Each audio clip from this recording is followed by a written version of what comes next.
Do you know why working out is not for the body, for the looks? Welcome back to the Coach Cardozo Show. All right, I believe we all have a duty in life, in this world. I really believe that. I believe we have a duty in this world, and one of the best ways we kind of have to give back and keep spreading the good energy. This is not, once I explain this, it'll make more sense, because I wholeheartedly believe one of the reasons that I do, I believe one of the biggest reasons I do what I do as far as growth and so on is because it has helped me out in life.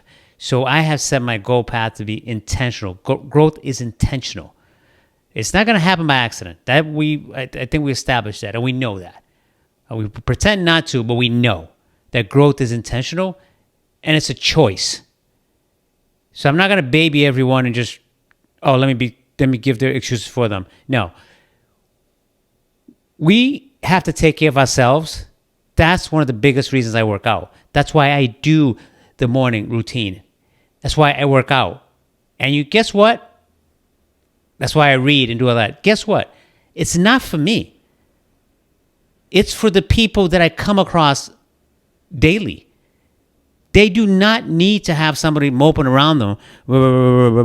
If they have issues in their life, they have things in life they need to express. And that's what the key is. The working out for looks, yeah, okay, I do want to look good. I'm not saying that to what I feel looking good is. I mostly work out for what it does to my energy, my brain level. Like, I am flying sky high by 6:30 in the morning. Who I meet, I've done a lot of things in my life. You know, one thing that I enjoy the most is driving Uber. I do some real estate, some vending machine stuff. I try to find different businesses, but driving Uber is the best. I meet people all day, different walks of life, and have conversations with them. So I need to be at peak performance, like 100% of myself, whatever it is that day. I mean, some days I'm operating at 40%, but I give 40%. That means I gave 100. To the person that's going to a job they might not like and they need somebody to speak to, and it doesn't have to be just an Uber. If you serve coffee, the person you say hi to. If you're in an office, the person that sits next to you, you bring 100% of yourself to that person. Whoever they talk to that day, that's how it is. I do it mostly. Also, I do it because I realize when people get in the car, sometimes they go into a job they don't want to go to, and they start talking about that. They need somebody that can listen and not pout and put their head down and so on. I take a big pride in that. I take huge pride in to make sure that everyone who comes in contact with me that day gets the best version of me. Gets a hello, a smile, or whatever the case. I work on that. Do I do it with every single person? Probably not. I'm human. But that's what I work on. And one of the things that I know I have to do is have myself at peak performance to be able to do this. So I watch my health. I meal prep. I work out. I meditate. I read books. Whatever. I do cryotherapy. I do whatever I need to do that's supposed to be better for my body and my mind. So when I meet someone on a day-to-day, that's what they get. They get the best version of me. And it's getting better. And so we need to find some kind of outlet, something that brings our energy level. It could be join a walking club or something. I don't know. If you're not a runner, if you're not somebody who wants to lift weights, pick something. Pilates, I don't know what. But something that gets your mood there, that gets you up and going. You know, and if you can't do it in the morning, do it at night. I mean, you get out of work, instead of bringing that negative energy home to your family, which I was one of that kid that had a real angry father who walked in a house. I'm not mad at him though. Walked in a house with negative energy after work all the time.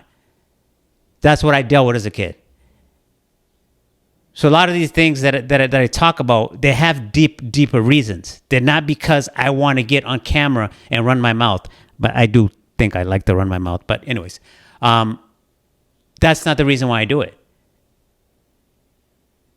I do it because self-development, growth, and knowing that you have a choice in life has done so much for me. I have to pass that on. I cannot just hold on to it.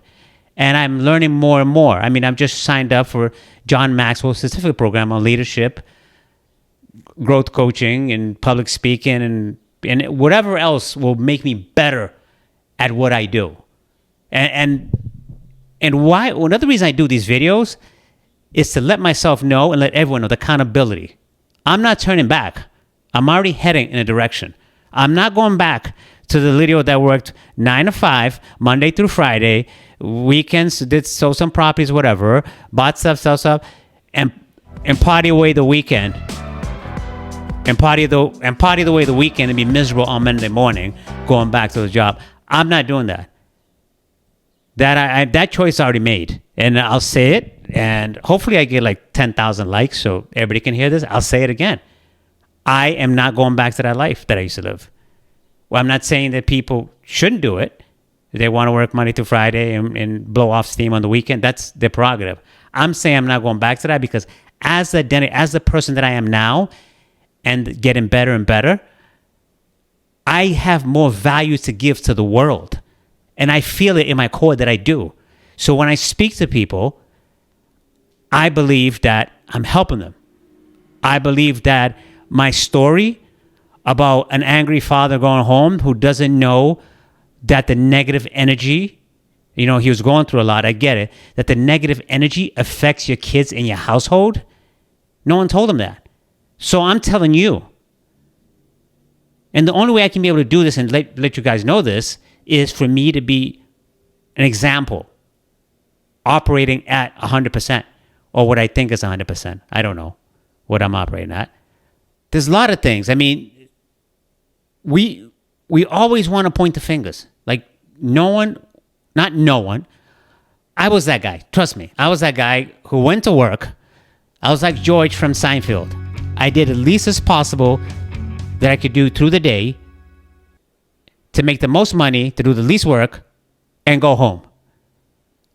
And then mad at why am I not getting promoted? Because you call in sick every Monday and you do half the work. That's why you're not getting promoted. That's the only reason. But I could pick a bunch of different things. Oh, it's the race. It's this. It's because I don't go out hanging with the crowd because, I don't to the boss. That's not the case. The case was I was not working. I had no leadership skills. I wasn't trying to build leadership skills. In my defense, I had no idea. In my defense, actually, I can say that I did not know about growth. I did not believe that you should take responsibility for your action. I would blame being late on traffic. Now I say I did not allocate enough time to get here if I'm late, which I'm pretty much never. I think I set this goal never to be late in 2016 or something, and I think I've been late once because that means I got there 5 minutes before I wanted to, something like that. No, maybe, yeah, once or twice life. So that's what's called intentional, taking responsibility. Once I knew that, then I could do it. Well, once I made the choice to do it. I mean, I know I keep touching the mic. It's fine. It's just that I just feel like I got to play around with it. But anyways, we have to make the choice. Do we want to just pick and choose, just pick different things that's at us? Or do we want to create our own lives? That's where I'm at right now in life. That's why it's so amazing for me. I feel like I'm creating my own life. I know we have plans for ourselves. God has plans for us, or God laughs. I get that. I understand that. But a lot of it, I get. You got to be able to deviate and so on. But you have to start to actually create your own life. When I say create your own life, meaning what identity do you want to take? Who do you want to become? Not for you to be like, oh my God, you're a sellout, this. No. Who do you want to become? What do you want to do? What impact and purpose do you want to leave on this world? I mean, we all talk about leaving legacy, leaving money, or leaving a house or whatever. How about an example? That's one of the changes in life. I mean, this is one thing here. For example, I used to be a big drinker. I drank for years. And when I did stop, I probably stopped 10 or 12 years ago or something like that. Now, this is the thing. I feel like I'm helping to break generational curses. My grandkids might say, I heard my grandfather was a drunk, but they're never going to see it. So that's example. That's things to leave behind, I believe. I really believe those are more important. I mean, I'll try to leave them something. I don't know what, but I'll leave them something, you know. But that's important. That's what, you know, if we get down to the root of things, there's a lot of things in life we don't want to address. We just want to just bury our heads in the sand and don't address that. Okay, there's issues in different families. Mine, they can be upset right now, but whatever. From my mother's side, my father's, alcoholism from generations coming down. People work, great people. Everybody worked, very family oriented. All my uncles on both sides, aunts on both sides, most loving people in the world. I'm not gonna definitely take that away from them. But alcoholism, huge in the family. But we all chose to ignore it, to pat ourselves on the back and say we work hard. And I'm not saying this to people say, oh, you know, to tell my family, to people not to drink. I'm just saying my view on it and my personal experience. It was financially, I was doing okay. Mentally, well, I don't think I was. I mean, I was doing what I know was to do at the time. Now I know better. So I have to speak more about it. I can't just not say anything about something that I feel so passionate about. I hate using that word, but I feel alive about. I'm pretty much letting everyone know this is my past. This is what I've been through. This is the reason why I do this. This is the reason why I got the guts. That's what it is. I got the guts to get in front of camera and start speaking about it. Start speaking about something. And I was just like, get over yourself. If you're going to be embarrassed, you're going to slip a little bit, but you can help someone.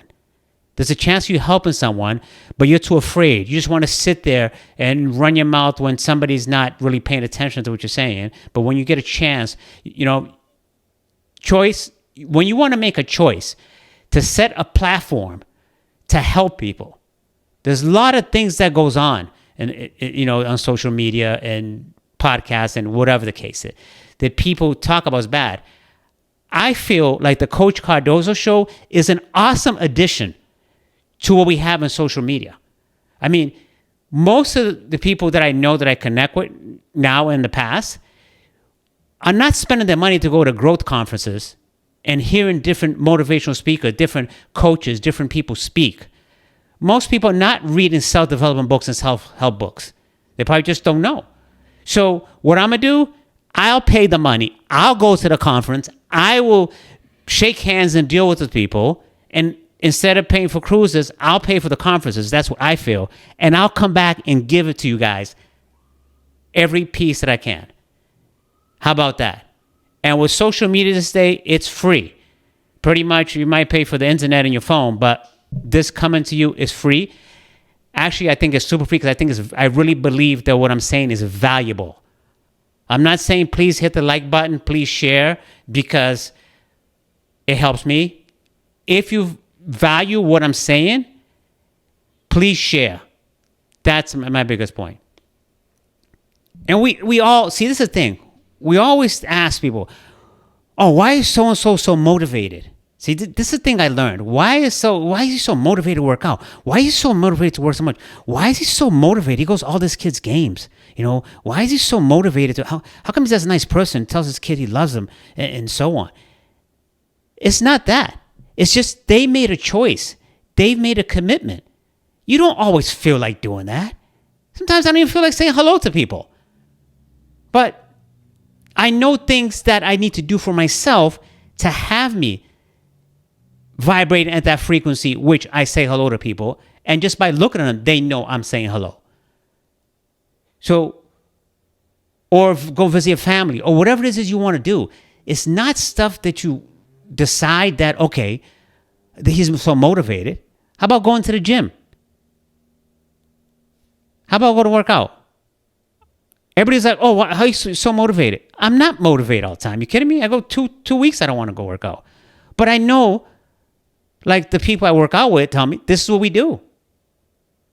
But I know if I do it for another 2 weeks, boom, that high comes right back. And I'm back at it, flowing for like 4 months. Like, oh my God, that's the best thing in the world.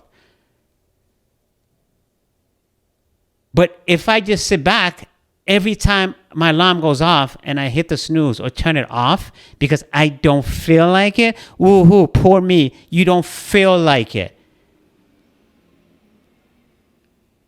I remind myself, there's people counting on me.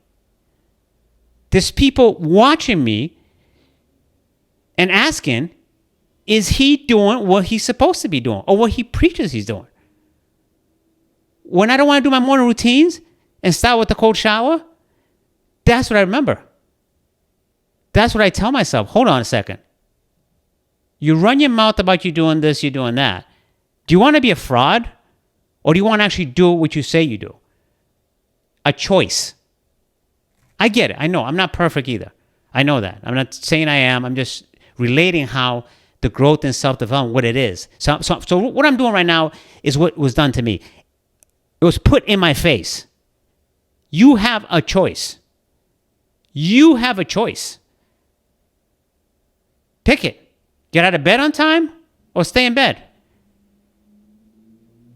And be 70-year-old or 75 or whatever it is that hopefully I'm blessed to live to and have regrets. I don't anymore.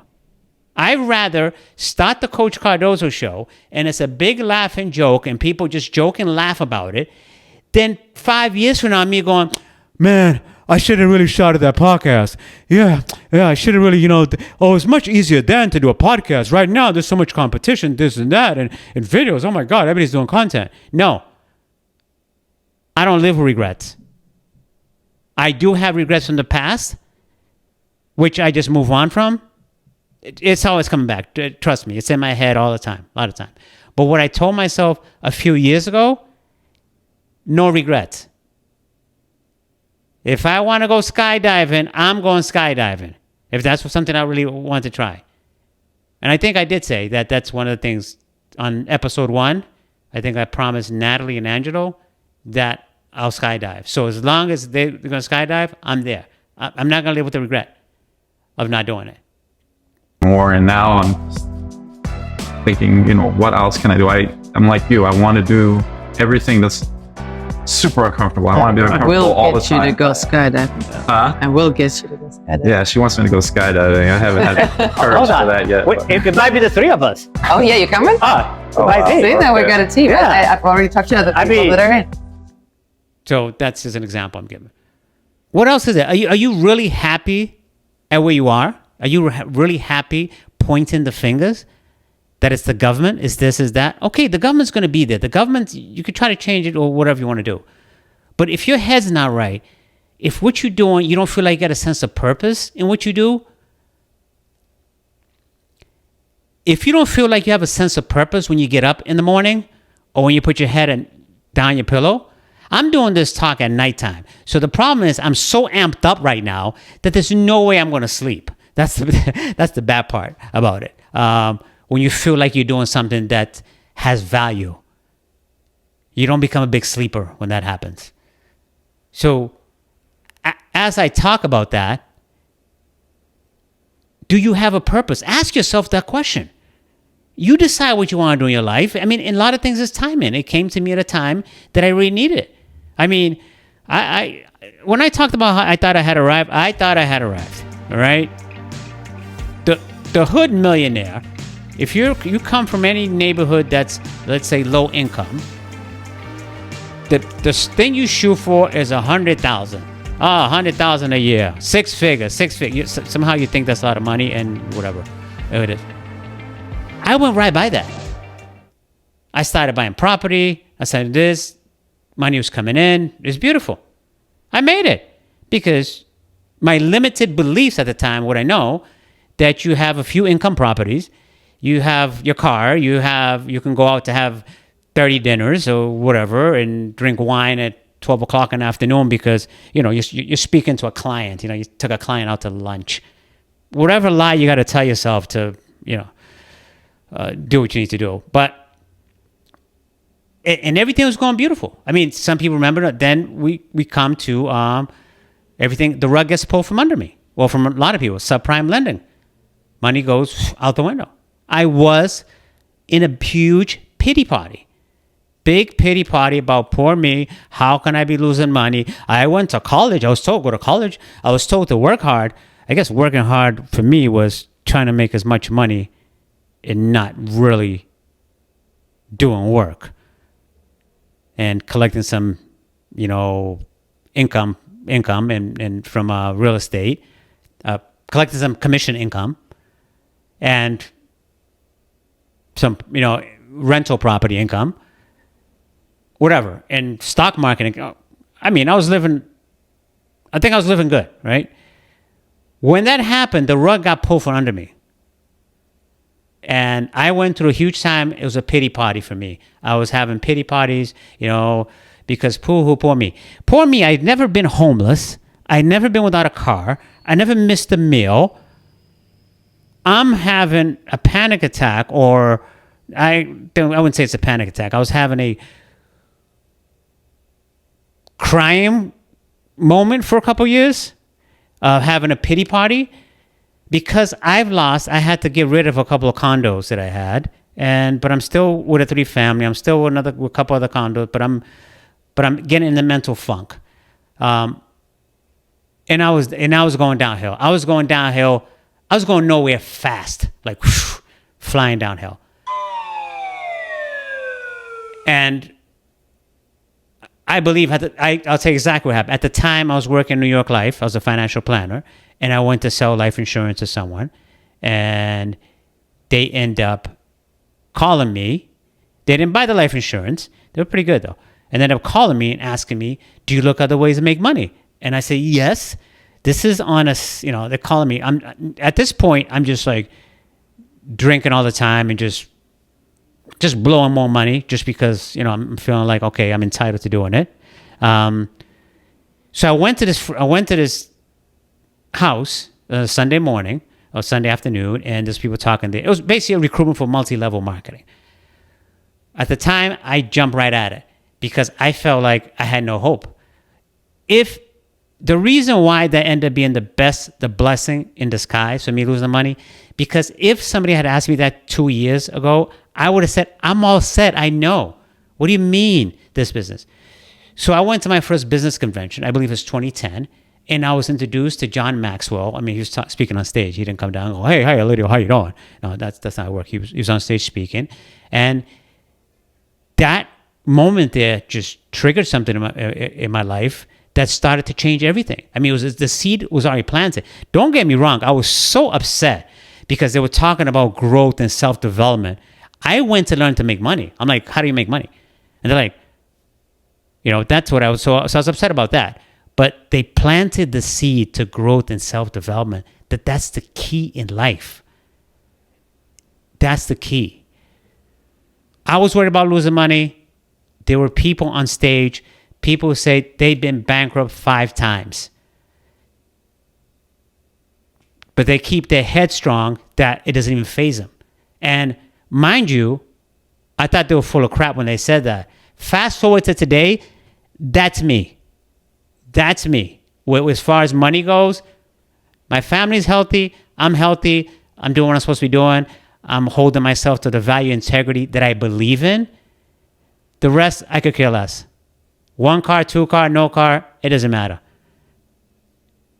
That's my point. So once I got, the point I'm making is just that the bad situation that I thought was a bad situation ended up being the biggest blessings. I probably wouldn't be here speaking to you guys if I didn't lose that money and go to that conference, because I believe I was going nowhere fast. I was out to clubs. I was doing this. I was doing that. And I was just in a circle.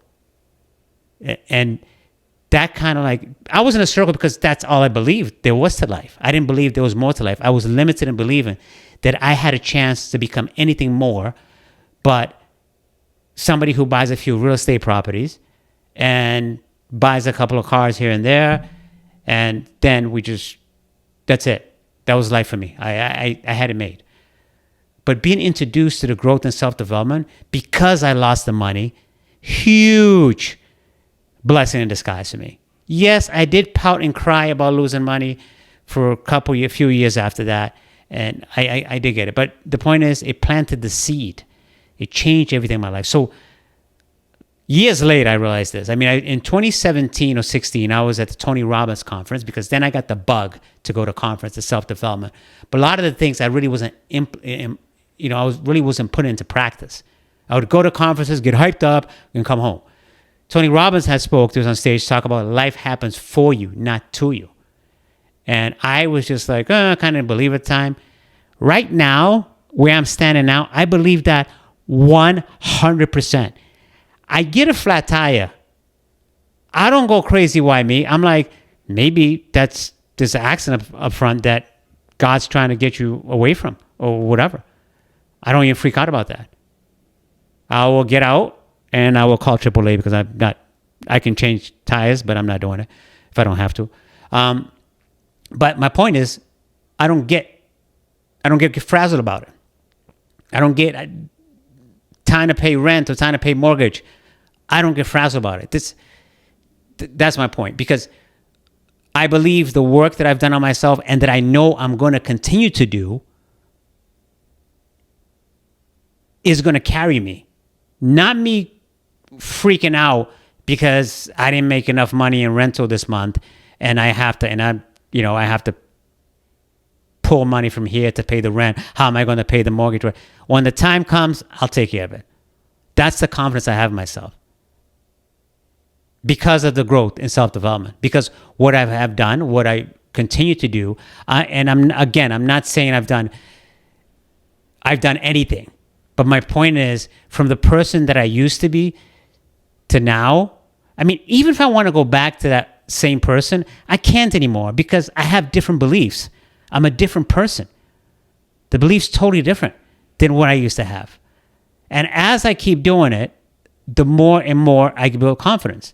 I mean, I remember February 15th to 2024, the first episode of the Coach Cardozo show dropped. And that's when I interviewed Natalie and Angelo. See, that's the kind of people, not just them, that I start with off in the morning. So I'm positioning myself to win. That's all. That's pretty much it. So basically what that episode told me, it was a great episode. I mean, I had like allergies going on, all this, whatever. Anything, mics wouldn't work. So anything that could go wrong, went wrong. Pretty much like what. But it was a great interview. It was an awesome interview, I think. I got a lot from them. It was a great interview. And I got texts from different people saying how great it was and so on. I'm like, really? One lesson that taught me. Yes, I was excited that the first episode that came out. Yes, I was excited with that. But what really excited me, I asked myself, Elidio, or Coach Cardozo, I think I said Elidio, what other limited beliefs are you operating with? Like, what other things did you believe that you don't have the capacity to do that you can do? I mean, that's one of the biggest things that came out of that first episode coming out. I mean, I was happy that it came out, but that was it. The limited beliefs, what we carry ourselves, what we know. You know, my friend always tells me, he's like, he always says, know better, do better, right?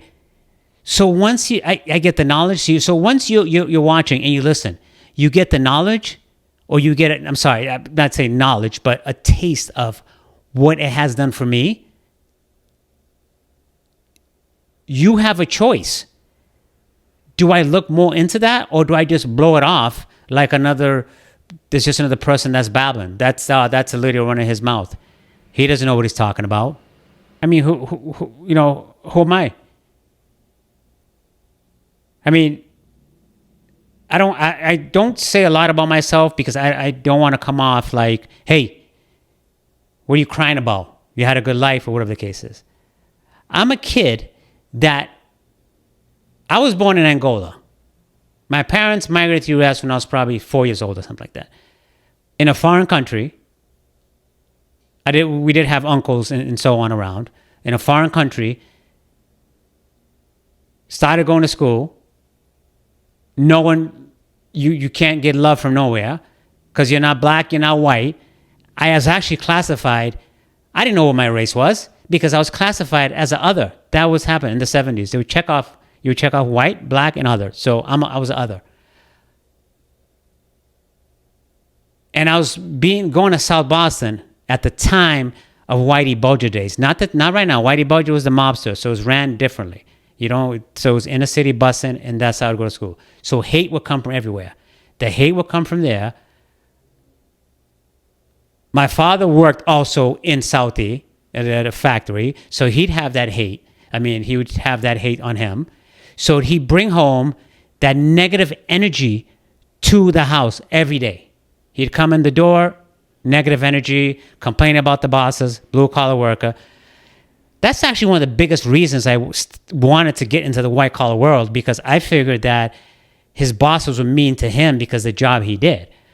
And at the same time, I didn't like the energy.